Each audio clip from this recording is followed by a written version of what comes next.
분석 기초 6강 산포도에 대해서 알아보겠습니다. 교재는 BTS 시리즈 확증적 자료 분석편 19에서 24페이지의 내용이 포함이 되겠습니다. 산포도는 보시는 바와 같은 유형들이 포함이 됩니다. 개념에 대해서 알아보겠습니다.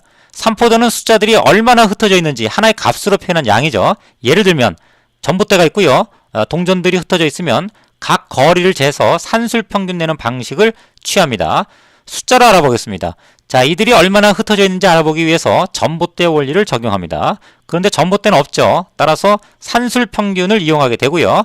네, 이때 편차들의 합을 구해서 전체 개수로 나눠주면 이것은 100% 0이 됩니다. 따라서 이 문제를 극복하기 위해서 다시 궁효지책으로 제곱을 이와 같이 각 항마다 해주게 되고요. 자, 이렇게 얻은 최종 값은 평균 흩어짐의 정도인 4.017이 됩니다. 자, 그런데 우리의 원 데이터가 만일 센티미터면 우리가 얻은 4.017은 제곱 센티미터가 되는 문제가 생깁니다. 자, 이를 극복하기 위해서 다시 궁효지책으로 루트를 씌우게 되는데, 자, 이렇게 얻은 최종 값을 편차를 표준화시켰다 그래서 표준, 편차 이렇게 불리고요. 그 전, 요 안에 있는 값을 분산 이렇게 호칭하고 있습니다. 자, 그 다음에 이 과정 중에 루트 안에 있는 편차 합들은 반드시 0이 된다고 그랬습니다. 따라서 마지막 값은 0을 만들기 위해서 알 수밖에 없기 때문에 이 계산에 관여된 실제 데이터 수는 10개가 되고요. 일반화시키면 n-1이 되겠습니다. 이것을 우리는 자유도 또는 Degree of Freedom 줄여서 DF라고 부르게 되겠습니다.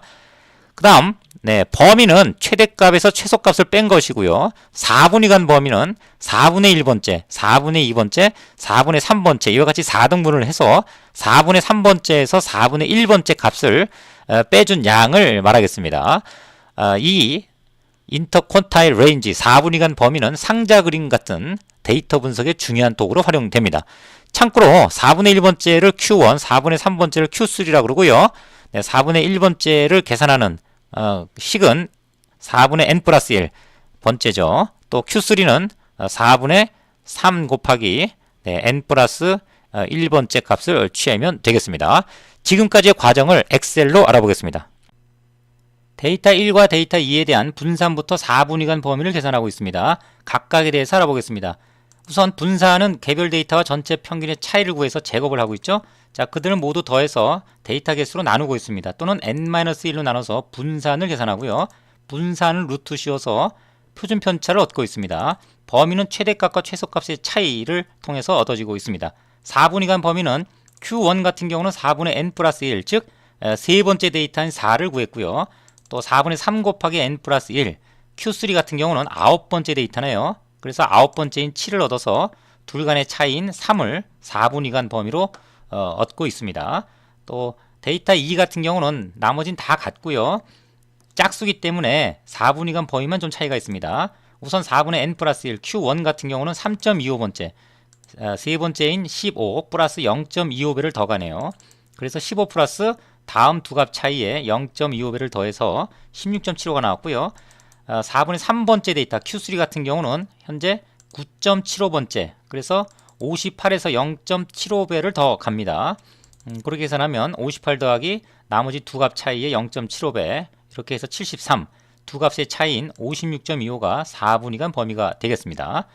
자, 미니 탭에서는 해당 위치로 가서 통계량들에 대한 각각의 값을 얻으면 엑셀과 동일한 결과를 얻게 되겠습니다. 다음은 R에 대해서 알아보겠습니다. 두 데이터군에 대하여 C 함수로 묶은 다음에 데이터 1과 데이터 2의 변수에 저장합니다. 그를 바탕으로 분산 표준 편차 범위 4분위수 각 값들 4분위 간 범위를 계산합니다. 주의할 점은 범위 같은 경우는 최소값 최대값이 나와서 별도로 한 번 더 차이값을 얻어야 된다는 거 하고요. 또 4분위수 4분위 간 범위에 대해서는 계산 방식이 9가지가 있습니다. 우리가 앞서 계산한 엑셀 또는 미니텍 결과에 일치시키기 위해서는 6번째 계산 방식을 취하셔야 됩니다. 나머지는 해당 사이트를 참고하시기 바랍니다. 다음은 두 데이터군을 묶어서 계산하는 과정을 알아보겠습니다. 자, 데이터 1과 2에 대해서 각각의 아이디를 부여한 다음에 데이터 프레임으로 바꿨죠? 그걸 머지해서 하나의 데이터군으로 전환을 시켰습니다. 이때 주의할 것은 5를 true로 설정을 해야 됩니다. 데이터 길이가 짧기 때문에 not available 하나 추가하기 위한 것인데요. 그렇지 않으면 하나가 잘려나가는 상황이 발생합니다. 다음은 계산 과정과 결과입니다. apply 함수를 이용을 하고요. 그 다음에 두 번째, 세 번째, 2번 컬럼에 대해서 계산을 한다라고 하는 것을 지정을 하고 있습니다. not available remove 하는 것을 설정을 해야 됩니다. 안 그러면 이와 같이 계산이 안 되는 상황이 발생할 수가 있습니다. 만약에 이것이 1이면 이렇게 횡으로 계산을 하게 되니까 주의하시면 되겠습니다. 네, 각각에 대해서 여러분이 실행해 주시기 바랍니다. 파이썬 분석이나 문제 해결 심화 과정을 원하시는 분은 홈페이지를 통하거나 이러닝 사이트를 직접 방문하시면 되겠습니다. 마치겠습니다.